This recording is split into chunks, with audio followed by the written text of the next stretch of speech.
નવસારીથી વિગતો સામે આવી રહી છે। નવસારી ખાતે કલેક્ટર કંટ્રોલ રૂમ ખાતે પહોંચી ચૂક્યા છે। તો આ સાથે જ વિગતો મળી રહી છે। ડિઝાસ્ટર ઓફિસ ખાતે કંટ્રોલ રૂમ પહોંચ્યા છે કલેક્ટર શ્રી અને સિપ્રા આગ્રે સાથે મુલાકાત। જિલ્લા કલેક્ટર કંટ્રોલ રૂમની મુલાકાત કરી છે, ત્યારે જિલ્લાના વિકાસ અધિકારીઓએ પણ પહોંચ્યા છે।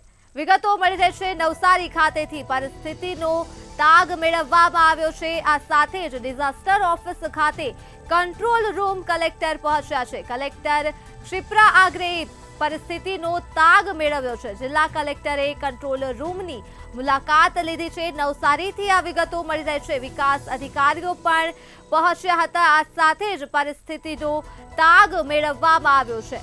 તો નવસારી ખાતે કંટ્રોલ રૂમની મુલાકાતે ડિઝાસ્ટર ઓફિસ ખાતે કલેક્ટર પહોંચ્યા છે અને કલેક્ટર ક્ષિપ્રા આગ્રેએ પરિસ્થિતિની મુલાકાત લીધી છે અને તમામ પરિસ્થિતિને સમજી અને તેનો તાગ મેળવ્યો છે। તો જિલ્લાના વિકાસ અધિકારીઓ પણ તેમની સાથે પહોંચ્યા હતા અને પરિસ્થિતિનો તાગ મેળવવામાં આવ્યો હતો। નવસારીથી આ વિગતો મળી રહી છે। ડિઝાસ્ટર ઓફિસ ખાતે કંટ્રોલ રૂમ કલેક્ટર પહોંચ્યા હતા।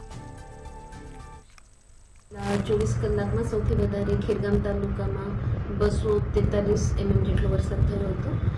ઓવરઓલ એવરેજ જિલ્લામાં 160 mm વરસાદ થયો છે દરેક તાલુકામાં। આમાં જે નદીઓની પાતળી હોય કે દરિયાના લીધે જે વોટર ઇન્ગ્રેશન છે એનાથી આશરે 150 લોકોને ટેમ્પરરી શિફ્ટ કર્યું છે। આજે સવારથી શિફ્ટિંગ થયું છે। અગર પાણી ઓસરી જાય તો કદાચ આ લોકોને આપણને રાખવું પણ નહીં પડે। આ લોકોના રહેવાની વ્યવસ્થા છે, ખાવા પીવાની વ્યવસ્થા છે અને ટેમ્પરરી શેલ્ટર પણ છે। આમાં નવસારી સિટીમાં ઓલમોસ્ટ 70-75 લોકો અને રૂરલમાં 54 લોકો આ પૂર્ણા નદીથી પ્રભાવિત છે અને કાવેરી નદીથી બિલીમોરામાં 24 લોકો જે પ્રભાવિત છે આ લોકોને આપણે શિફ્ટિંગ કર્યું છે। બાકી જિલ્લામાં એનાથી વધારે પણ થાય તો શિફ્ટિંગ કરવાની પૂરી સગવડ એના લાયઝન ઓફિસર, એમના ખાવા પીવાની વ્યવસ્થા આ બધાની તૈયારી થઈ ગઈ છે। ઓવરટોપિંગના લીધે આરએનબી સ્ટેટ હસ્તકના મેજર 6 રોડ ક્લોઝ છે, એ ટેમ્પરરી થોડા સમય માટે હોય છે અને પંચાયતના 75 છે।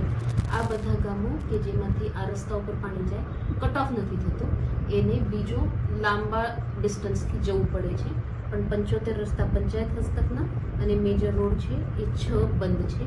એના સાથે આપણા રિવર અંબિકા, પૂર્ણા અને કાવેરી ત્રણેયમાં વોટરનું ઇન્ક્રીઝ લેવલ જોવા મળ્યું છે। ડેન્જર લેવલ પર કાવેરી ગઈ હતી, એના કારણે જ આપણે શિફ્ટિંગ કર્યું છે। પણ જેમ સવારે 8 વાગ્યા પછી મોટા ભાગના તાલુકાઓમાં વરસાદ ઓછો જોવા મળ્યો છે, એટલે બધી જગ્યાએ પાણી ઓસરી રહ્યું છે।